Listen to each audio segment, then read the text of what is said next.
একজন টুপি পড়া পাঞ্জাবি পড়া একজন মাদ্রাসার ছাত্র সে বিচার কার্য চাইতে গিয়ে সেখানে দাঁড়িয়ে আছে। চতুর্দিকে পুলিশ বাহিনীরা যেভাবে তাকে পিটালো, সে কিন্তু লৌহ মানব হয়ে দাঁড়িয়ে আছে।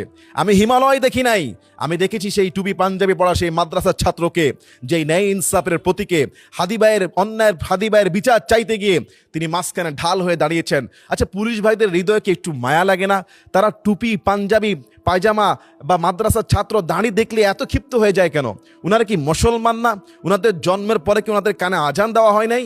নিশ্চয়ই দেওয়া হয়েছে, কিন্তু সেই কলব হয়তো এখন অন্যায় করতে করতে, অন্যায় দেখতে দেখতে তাদের ঘুষ হারাম, অনেকে এমন আছে যে যদি পাপে পরিপূর্ণ হয়ে যায়, ইসলাম দেখলে অ্যালার্জি। কিছু পুলিশ ভাইকে দেখছি যে ইসলাম দেখলে অ্যালার্জি, হুজুর আলেম ওলামা দেখলে অ্যালার্জি। আমরা বিগত ফ্যাসিস্ট আমলে দেখেছি মসজিদে ঢুকে পড়েছে, নামাজিদেরকে পিটাইছে। আমরা দেখেছি 5 আগস্টের সময় রাজশাহীতে জানাজা পড়াচ্ছে, ইমামকে গলা টান ধরে নিয়ে চলে গেছে পুলিশ। আপনি দেখেন কতটা হিংস্র তাদের ভিতরে, ইসলামের প্রতি, আলেমদের প্রতি, মুসলমানদের প্রতি, দাড়িওয়ালা টুপিওয়ালাদের প্রতি। সব পুলিশ ভাই না, কিছু পুলিশ ভাই আছে এখন অনেক ভালো, কিছু প্রশাসন আছে, আর্মি, র্যাব, গোয়েন্দা অনেকে আছে যারা আমাদের সঙ্গে অনেক মহাব্বত রাখে, আমাদের খেদমত করে, শ্রদ্ধা করে, কি লাগবে বলে। কিন্তু কিছু কিছু পুলিশ ভাইদের হৃদয় আত্মা এমন হয়ে গিয়েছে, দেখতে মুসলমান, পোশাক পরিবর্তন হয়েছে, পুলিশের পোশাকটা পরিবর্তন হয়েছে, তাদের মনটা এখনো রয়ে গিয়েছে দিল্লির মতো। এটা কোন পুলিশ বাহিনী যারা বলে আয় হাদির লাশ নিয়ে যা? কতটা উদ্ধত, কতটা তারা হিংস্র হলে এই জুলাই আন্দোলনকারীদেরকে পিটানোর জন্য মুখিয়ে আছে? এটা সেই পুলিশ যারা জুলাই যুদ্ধদেরকে মেরে আপনার ভ্যানের উপর আগুন লাগিয়ে দিয়েছিল। এরা সেই পুলিশ যারা জুলাই যোদ্ধাদেরকে দেদারসে পাখির মতো গুলি করেছে।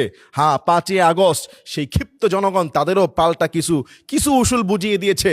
আমি বলবো পুলিশ হলো আমাদের বন্ধু, রাষ্ট্রের বন্ধু, সমাজের বন্ধু। একজন মাদ্রাসার ছাত্রকে আপনারা পেয়ে তার হাতে অস্ত্র নাই, লাঠি নাই, একটা ইট নাই, আপনারা চতুর্দিকে ঘিরে তাদেরকে পিটানো শুরু করেছেন। পুলিশের কি কোনো নীতিমালা নাই? তাদেরকে কোনো সিস্টেম প্রশিক্ষণ নাই যে আন্দোলনকারীদের সঙ্গে কি ব্যবহার করতে হবে? দেদারসে আপনি একজনকে মারলেন, সেই ভাইয়ের হিম্মত দেখে মনে হলো যে দুনিয়ার মানুষকে ভয় পেও না, আল্লাহকে ভয় পাও। ন্যায় ইনসাফের প্রতীকে এই আলেম ওলামারা, এই যুবকরা, এই তারুণ্যরা আগামীরে বাংলাদেশের ন্যায় ইনসাফের প্রতীক।